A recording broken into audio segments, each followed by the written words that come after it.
Aí.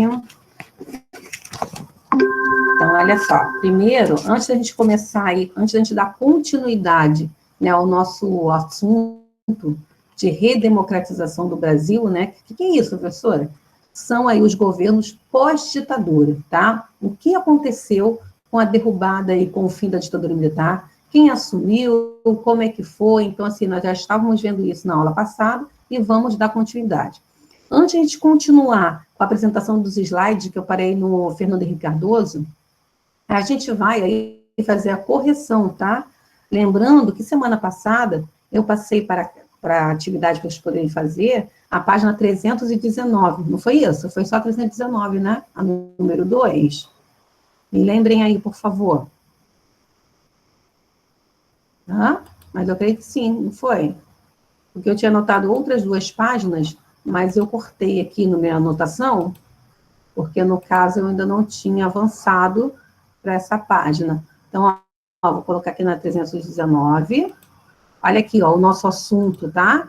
É esse aqui, ó, Brasil na atualidade, tá? Que é o que nós estávamos vendo já na semana passada. E foi, como eu falei para vocês, ó, o fim da ditadura militar, tá? E aí, eu pedi para vocês realizarem a 319, a número 2, ó, que está aqui, tá bom? Deixa eu aumentar para ficar mais fácil da gente ver. Calma aí, vem para cá. Quer dizer, ó, bem pequenininho, trocinho bem tranquilo, né? Então, ó, número 2. Complete as frases com as palavras abaixo. Lembrando aí, crianças, ó, módulo 3, página 319. Peguem o livro rapidão. Ih, professora, eu esqueci de fazer. Pega o livro para anotar a resposta, por favor. Ih, professora, eu fiz. Que bom. Então, pega o livro para poder corrigir, para ver se está certo. Como eu falei para vocês, nós estamos certinhos aqui, já estamos fechando o módulo 3. Então, assim, está direitinho o nosso conteúdo. Graças a Deus. Tudo certo.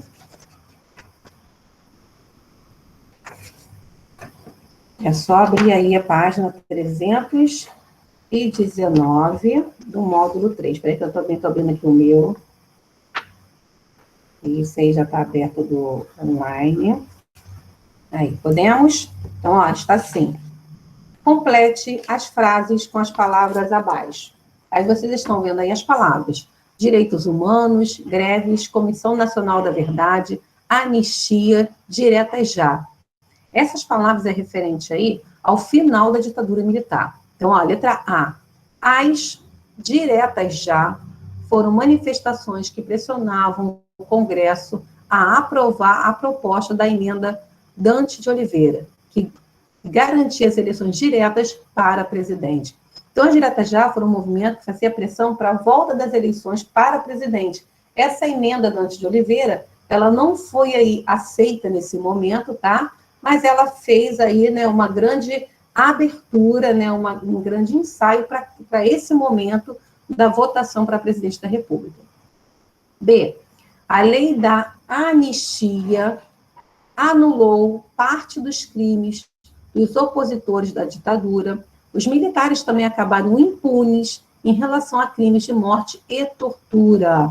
Então, ó, a anistia é o quê? É o perdão dado pelo governo, né? Se anistiou, quem estava exilado pôde voltar, quem cometeu algum crime, né, de tortura ficou aí impune porque ele foi anistiado, foi perdoado, vamos dizer dessa forma. C. Em 1979, centenas de pessoas realizaram paralisações e greves no país, buscando melhores salários e mais direitos. D. A Comissão Nacional da Verdade tinha como objetivo investigar e trazer à tona as violações de direitos humanos que ocorreram no Brasil desde 1946. Então, olha só, deixa eu aumentar aqui um pouquinho. Então, ó, letra A, tá? Era para eu completar com diretas já. Letra B, era para eu completar com anistia. Letra C, com greves. Letra D, Comissão Nacional da Verdade e Direitos Humanos. Então, completem aí no livro. Quem não fez, completa, por favor.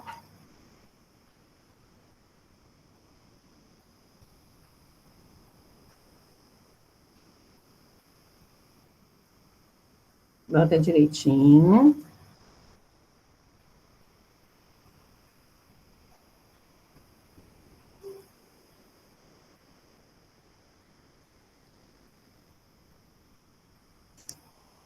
Foi aí, tudo direitinho, tudo certo? Sim? Então, vamos lá.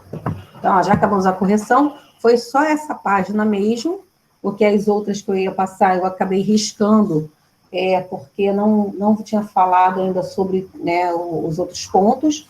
Então, vamos embora, se a gente concluir, e assim depois eu vejo as outras páginas. Então, ó, vou fechar, vou sair daqui, para de apresentar. E aí, né, lá nos slides sobre redemocratização, nós paramos no Fernando Henrique Cardoso, tá? Então, deixa eu ver o que eu vou fazer. Eu vou apresentar, vou fazer a conclusão do slide e depois eu faço a apresentação dos vídeos. Só que eu acho que eu vou fazer o contrário. Eu vou apresentar para vocês, fazer o contrário, melhor. Vou apresentar para vocês agora o videozinho que fala sobre do militarismo até a redemocratização, tá? Esse videozinho, ele vai nos lembrar o que ocorreu na ditadura militar, como ela foi implantada, como ela se desenvolveu, chegando até a redemocratização. Por que eu vou fazer o contrário? Porque aí eu fecho na outra aula com os slides mais um vídeo, vai ficar melhor do que eu ficar botando uma sequência de vídeos.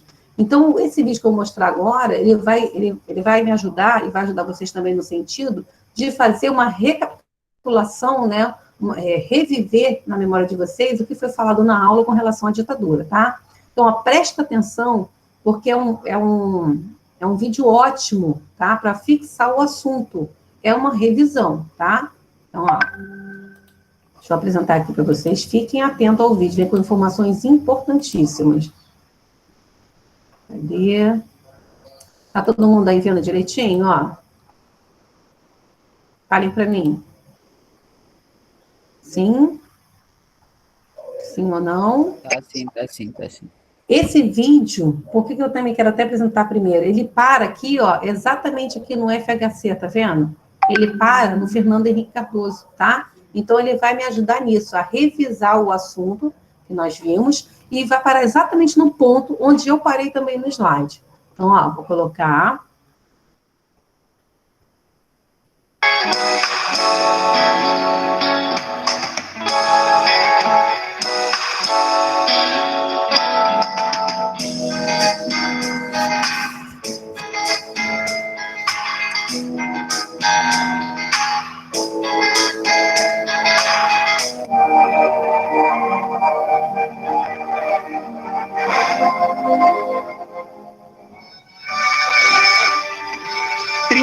De março de 1964. As Forças Armadas tomam o poder no Brasil, derrubam o presidente João Goulart e iniciam um novo ciclo político no Brasil. O Brasil vivia uma crise desde a renúncia do presidente Jânio Quadros, em 61. O vice João Goulart encarnava o populismo de esquerda e enfrentava a oposição dos chefes militares. Por isso, 5 dias antes da posse de Goulart, o Congresso aprovou uma emenda instituindo o regime parlamentarista no Brasil.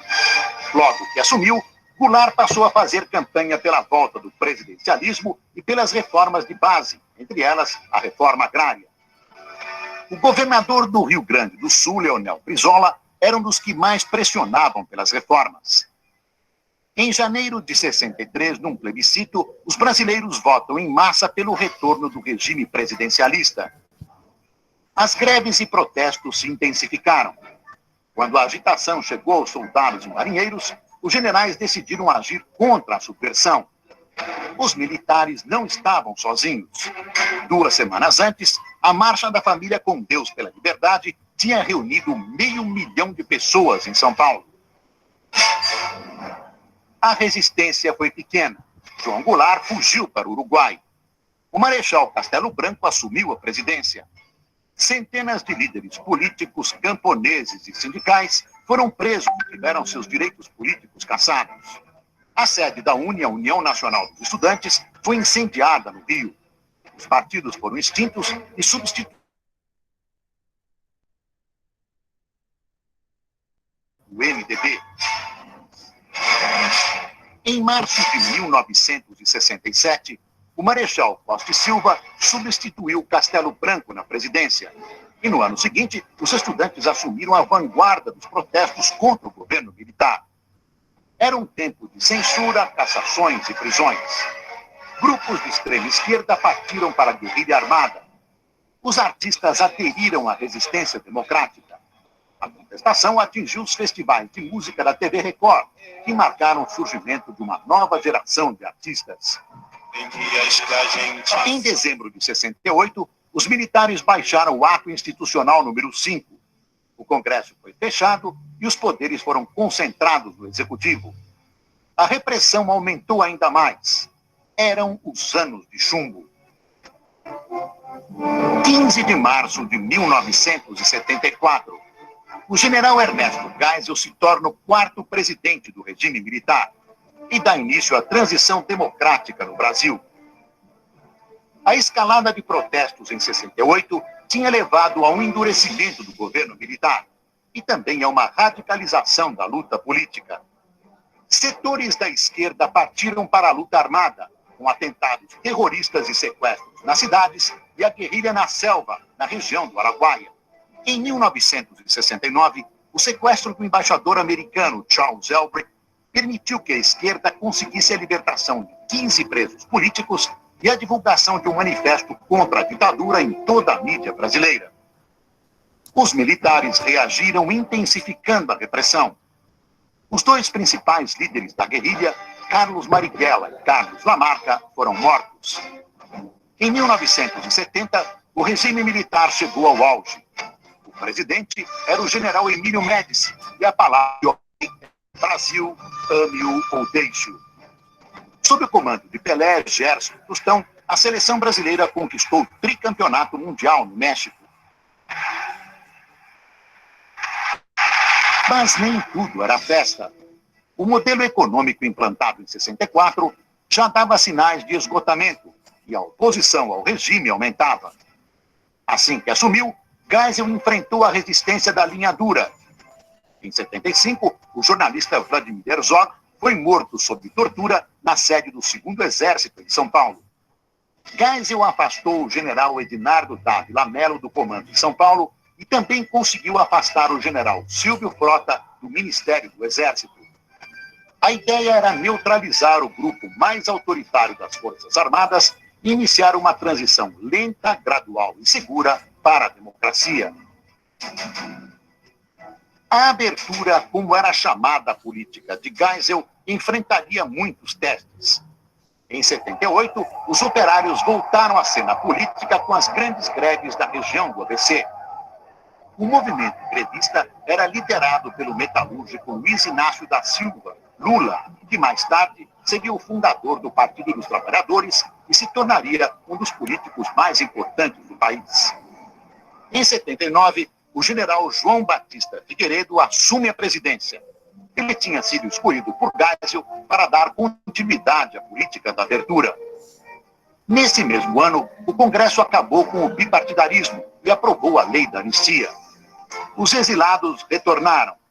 Leonel Brizola, Fernando Cadeira e Luiz Carlos Prestes, líder histórico dos comunistas. O Brasil avançava rumo à democracia, mas os militares ainda permaneceriam no poder até 85. 15 de janeiro de 1985. O governador de Minas, Tancredo Neves, é eleito por voto indireto presidente da República. É o fim de 21 anos de ditadura militar no Brasil. No início dos anos 80, a chamada abertura sofreu sabotagens por parte da linha dura do regime. Sindicalistas do ABC foram presos, incluindo o presidente do recém-criado Partido dos Trabalhadores, Luiz Inácio Lula da Silva. Uma carta-bomba matou a secretária da OAB do Rio. No Rio Centro, um sargento morreu e um capitão se feriu quando iam cometer outro atentado. Mas a pressão popular crescia. O movimento Direta Já levou milhões de pessoas às ruas em todo o Brasil. A emenda das eleições diretas, entretanto, não passou no Congresso. O hábil articulador Tancredo Neves, governador de Minas, se elegeu então presidente no colégio eleitoral. A Aliança Democrática, formada pelo PMDB e PFL, derrotou o candidato do governo, Paulo Maluf. As minhas secretárias vão ter. Tancredo, porém, caiu doente na véspera da posse e morreu em abril. O vice José Sarney assumiu o governo, completando a transição para a democracia. Em 88, foi promulgada a nova Constituição. Em dezembro do ano seguinte, Fernando Collor de Mello se elegeu pelo voto popular. 29 de dezembro de 1992. O presidente Fernando Collor de Mello renuncia minutos antes de o Congresso decidir afastá-lo e proibi-lo de ocupar cargos públicos durante 8 anos. Foi uma das mais graves crises da nova República Brasileira. Os rumores sobre uma grande rede de corrupção do governo circulavam desde o ano anterior. Em abril de 92, Pedro Collor, irmão do presidente, denunciou o chamado esquema PC, uma rede de tráfico de influência comandada por Paulo César Farias, amigo do presidente e seu caixa na campanha eleitoral. A partir daí, surgem novas denúncias de irregularidades no governo. Em maio, o Congresso cria uma CPI para investigar as denúncias. Os estudantes de rosto pintado vão às ruas pedir o impeachment do presidente. Os protestos logo tomam conta de todo o país. Em dezembro de 92, minutos antes de o Congresso aprovar o impeachment, Collor renuncia. Mas mesmo assim é punido. Não pode ocupar cargos públicos por 8 anos e é processado por corrupção. PC Farias é preso e condenado. 4 anos mais tarde, depois de sair da prisão, PC seria assassinado, num crime que até hoje continua sem solução. No lugar de Collor, assumiu o vice Itamar Franco, e mais tarde chamou o senador Fernando Henrique Cardoso para ocupar o Ministério da Fazenda. Fernando Henrique lança então o Plano Real, que seria a base para a sua ascensão. Fernando Henrique Cardoso é eleito presidente em 94, após derrotar Lula no segundo turno, e reeleito em 98. Mas uma crise financeira internacional iria colocar seu governo em xeque logo no início do segundo mandato. Bem legal, né? Bem bacana, porque ele acabou fazendo aí uma revisão de todo esse assunto, né? Desde a renúncia de Jânio Quadros, o vice, João Goulart, assumindo a presidência. Aí a gente passou pela ditadura militar e veio aí para a redemocratização. Então, ele veio pontuando, esse documentário veio pontuando pontos importantíssimos do nosso conteúdo, tá? Gostaram? Acharam bacana? Estão me escutando aí direitinho? Falei para mim, tá tudo certo? A internet está bem? Ah, sim, tá. sim. Né? Depois, de vez em quando me dá um retorno. Vou botar o link aqui para vocês. De quando me dá um retorno, senão eu fico achando que aconteceu alguma coisa. Vou até botar aqui, peraí, vou mandar aqui para vocês.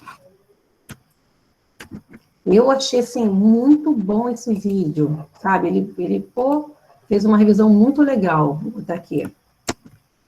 Ai, peraí que eu botei... Peraí, amores. Deixa eu pegar aqui um pedaço que eu não escrevi, para vocês não se esquecerem. Salvem aí, anotem aí. Ó, botei aqui, tá? E aí, esse vídeo, ele foi até o FHC, que foi exatamente onde nós paramos no slide, tá? Eu vou mostrar aqui para vocês, a gente vai fazer a continuação da leitura e explicação do slide, e na outra aula a gente vai continuar ainda esse assunto, tá? Então, ó, tá aqui o link, exatamente desse vídeo que eu acabei de mostrar para vocês. Anotem aí, guardem de alguma forma, tá? Que Vale super a pena esse videozinho, tá? Esse documentário. Então, ó, deixa eu fazer agora a apresentação do slide e ver aqui onde nós paramos nele. Peraí.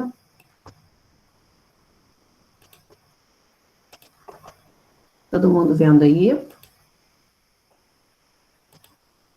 Foi esse aqui mesmo, não foi? Eu tenho vários slides, mas eu lembro que foi esse que eu expliquei a você. E aí, nós estamos aqui, tá?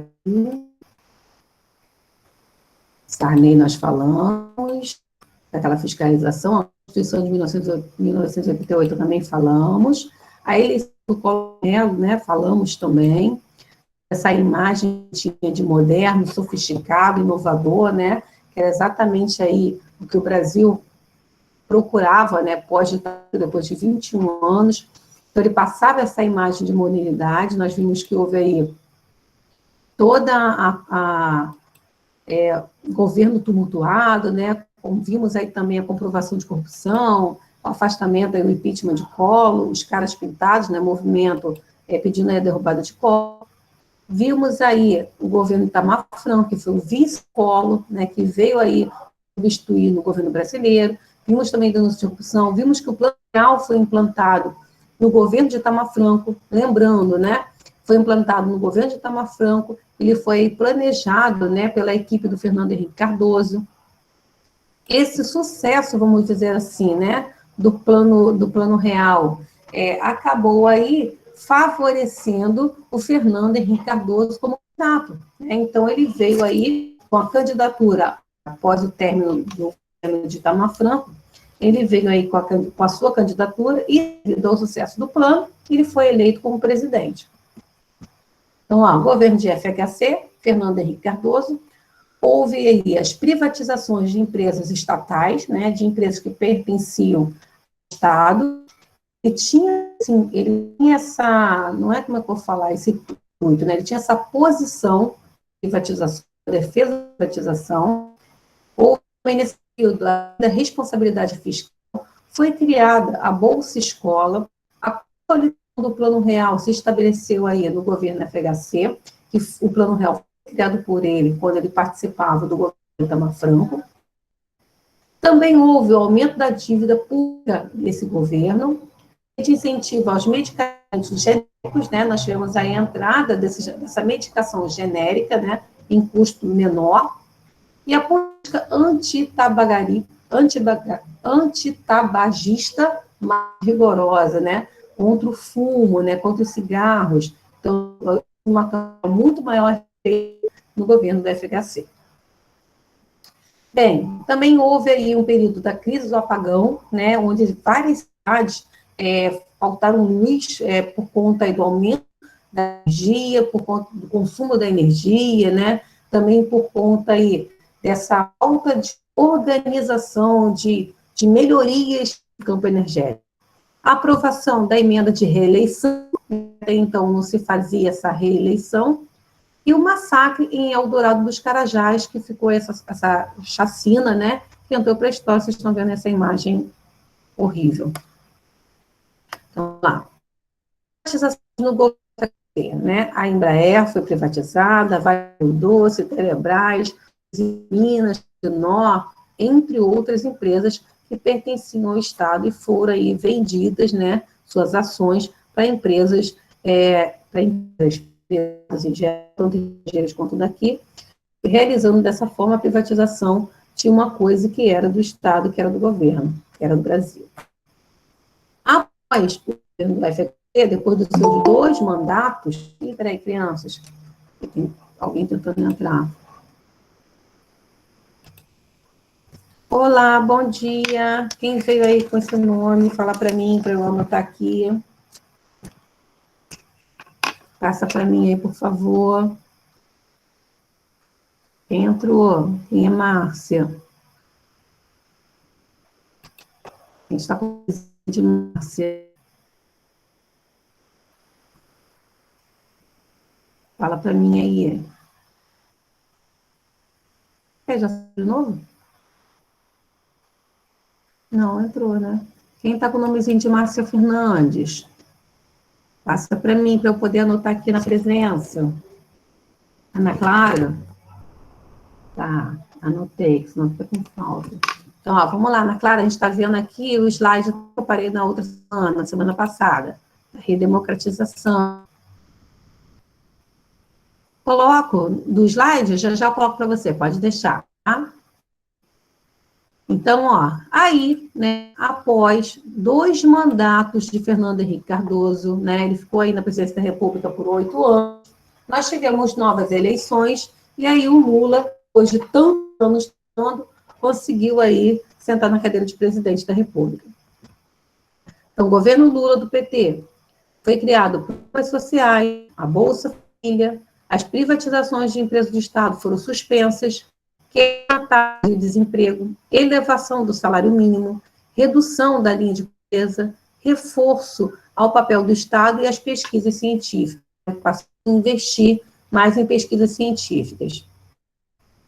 E nós tivemos aí, deixa eu até voltar, porque foi tão rápido de Lula, tivemos 2 dados também do governo Lula, que no seu segundo mandato veio também toda aquela questão, né, de fraude, de corrupção, todas aquelas denúncias contra o governo. Houve aí uma nova eleição, ele sai do seu segundo mandato, né, com a sua imagem não tão positiva, inclusive ele foi preso aí por conta, né, dessas denúncias de corrupção. E nós tivemos a candidatura aí da Dilma, né, que tinha o apoio do Lula, e acabou aí dando continuidade ao governo do Lula, né, que parecia até que era tudo a mesma coisa. Governo Dilma, programa Minha Casa Vida, foi aí realizado, né, o PAC, que era um programa aí de maiores investimentos, ampliação do Pronatec, corte de impostos sobre a cesta básica, redução na tarifa de energia, modernizações de aeroportos, programa Bolsa Família, mobilizações sociais. Então, assim, o governo Dilma, ele foi uma espécie de fato de continuidade do governo Lula, tá? E nós tivemos, né, vocês devem lembrar, creio eu, daquela manifestação em 2013, ó, que está até aqui, né? A manifestação é dos 20 centavos. Que manifestação foi essa, professor? Eu não lembro. Foi aquela manifestação onde houve um aumento do preço dos meios de transporte, né, do ônibus, foram aí 20 centavos a mais na conta, tá? Mas essa questão do 20 centavos foi além do aumento da passagem, né? As pessoas foram às ruas reivindicar outras coisas, né? Melhorias em escola, vocês estão até vendo aqui, ó, tá? Melhorias em escola, transporte público, melhorias na saúde, né? Melhorias contra aí, na questão pública, na questão de guardar a sociedade. Bem, os 20 centavos ampliou, né, e muito essa questão de reivindicações, né? Ampliou, no que eu digo, que não ficou preso somente ao aumento do passagem do ônibus, tá? Isso foi em 2013 e já está aí, né, nos livros de história. E aí foi a continuidade dos 20 centavos, né? Você pensa que acabou, né? Então ainda faltam hospitais, escolas, segurança, PEC 37, sim, os 20 centavos foi só, né, o aumento do salário, o aumento do ônibus, foi só uma gotinha em tudo que já se queria se reivindicar, né? Só um motivo, tá? Vamos dizer dessa forma. Paramos aqui. Deixa eu voltar aqui. Isso. Deixa eu parar de apresentar. Vou botar aqui para vocês também o linkzinho, esse slide, que é muito bacana também, para vocês poderem aí anotarem, guardarem de alguma forma.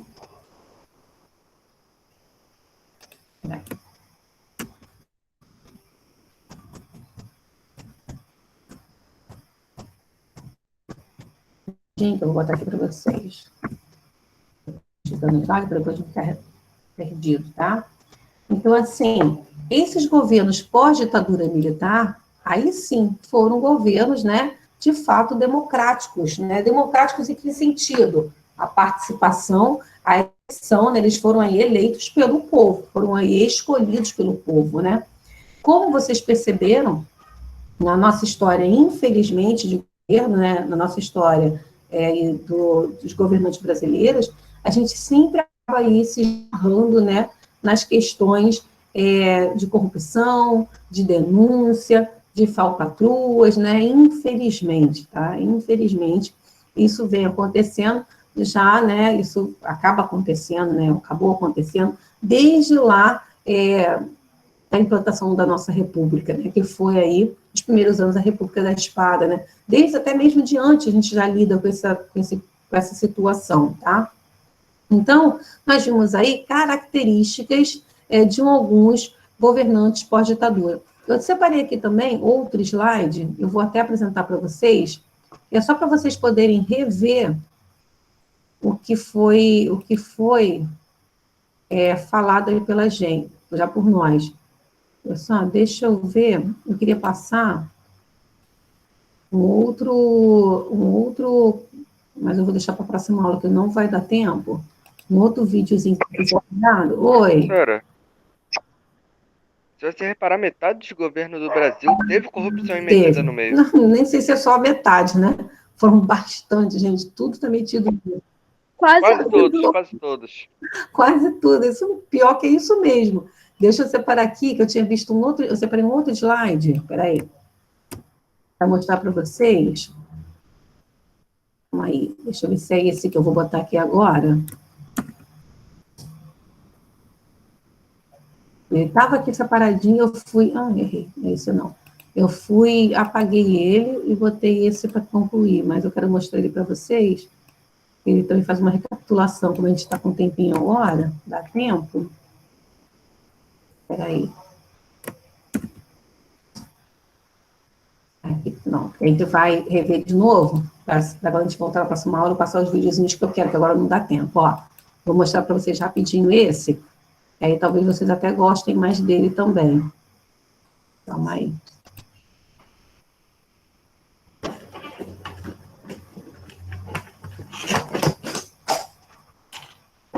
Então, ó, peraí, rapidão. Vou botar aqui, calma aí. Eu já deixo preparado para poder apresentar para vocês, ó. Ah, já estava até apresentando. Olha só que doideira. Tirei, achei que eu não estava. Calma aí, amores. Onde que eu joguei ele agora de novo? Aqui. Pronto. Estão vendo aí? Fala para mim. Sim, a gente tá vendo. Peraí. Nossa, essa tarra já caiu. Aí. Então, ó, Brasil pós-ditadura, tá? A gente vai rever aí alguns que a gente acabou de falar, ó. Vou ver com algumas imagens. O José Sarney, né? Que foi aquele que substituiu o Tancredo Neves, que foi eleito indiretamente pós-ditadura, né? Ali terminando a ditadura, que a ditadura terminou em 85. Então, o Tancredo era aquela esperança, né? Do Brasil, agora sendo governado por um civil. E aí nós vimos um videozinho que um pouco antes, aí um dia antes de assumir a presidência da República, ele veio, passou mal e veio a falecer. E aí quem subiu no seu lugar foi o José Sarney, que vocês estão vendo aí na fotinha dele, né, a imagem dele. Ele ficou na presidência da República de 1985 até 1990, tá? Foi criado o cruzado, outras emendas foram feitas, aí para a gente poder voltar, foi determinada a eleição direta, né, em 2 turnos, para a gente poder voltar aí à questão de se eleger um presidente da República democraticamente. Depois do Sarney, aí eu falei, né, do plano cruzado, que ele criou uma nova moeda com a tentativa de recuperar a economia brasileira. E depois do Sarney, tivemos, toda a fala depois ainda não é a vez dele. Tivemos aí também no governo de Sarney a Constituição de 1988, que foi uma Constituição democrática, que estabelecia o voto, a democracia, entre outros, tá? E aí, depois do Sarney, tivemos o Fernando Collor de Mello, que foi o primeiro presidente eleito democraticamente após a ditadura militar, tá? E lembrando, ó, o Tancredo Neves, ele foi eleito indiretamente. O que quer dizer isso, né? Uma eleição pelos parlamentares, não foi participação, não foi voto popular. O Collor de Mello, ele foi aí eleito pelo voto popular, pelo voto do povo. Então, depois de 21 anos de ditadura militar, nós tivemos aí a volta da democracia, a volta das eleições para presidente. Falei com vocês, né, que o Collor de Mello ele tinha essa imagem, né, de inovador, imagem de mudança, imagem de moderno, né, principalmente por ele ser mais jovem do que os outros candidatos, então tinha toda aquela expectativa em cima do Collor. Ele fez aí a promessa de caçar os marajás, né, que vem a ser marajás, os parlamentares de colarinho branco, que estavam lá, mas não faziam nada, e ele fazia várias promessas, tá? Collor de Mello criou o plano Collor, né? Ele fez uma questão também que acabou aí marcando também seu governo, que foi o congelamento, que foi reter, né, o dinheiro da poupança das pessoas, que causou uma grande confusão no país naquela época, tá? Foi aí também descoberto os planos de corrupção, né, as denúncias. Vocês viram o caso aí do PC Farias, que era o seu braço direito. Ele teve aí a constatação que, de fato, tinha um caixa 2, tá? Foi o que concretizou ali que ele realmente participava desse esquema de corrupção, o que acabou levando ao impeachment de Collor. E vocês viram muito bem que o Collor tentou aí ser esperto, né? Ele renunciou antes de ser decretado o impeachment dele na tentativa de não perder direitos políticos, mas mesmo assim, né, ele perdeu os direitos políticos e também teve que responder um processo criminal. E aí, com a saída do Collor, quem assume foi o Itamar Franco, que era o seu vice. Itamar Franco também tentou aí recuperar a economia do Brasil, criou o Plano Real. Quem criou o Plano Real no seu governo foi o Fernando Henrique Cardoso, que era um dos seus ministros. Também houve denúncia de corrupção, né? Também aconteceu CPI, uma série de coisas. Fernando Henrique Cardoso, ele acaba vindo aí como candidato, né? Quando já estava aí no final do mandato do Itamar Franco, devido ao sucesso do Plano Real, e nós tivemos aí um crescimento econômico, o real, a princípio, ficava aí páreo a páreo com o dólar, né? Houve toda uma expectativa, então, isso favoreceu a candidatura de Fernando Henrique Cardoso, que veio aí ser o presidente da República, né? Ele apoiava as privatizações, né, o que era do governo em ser privatizado por empresas particulares, privadas, e ele também tentou aí garantir a recuperação econômica do Brasil. Ele teve 2 mandatos. Após aí o Cardoso, nós vemos aí que tivemos o governo do Lula, que fez aí também, criou uma expectativa, né, para novos rumos do Brasil,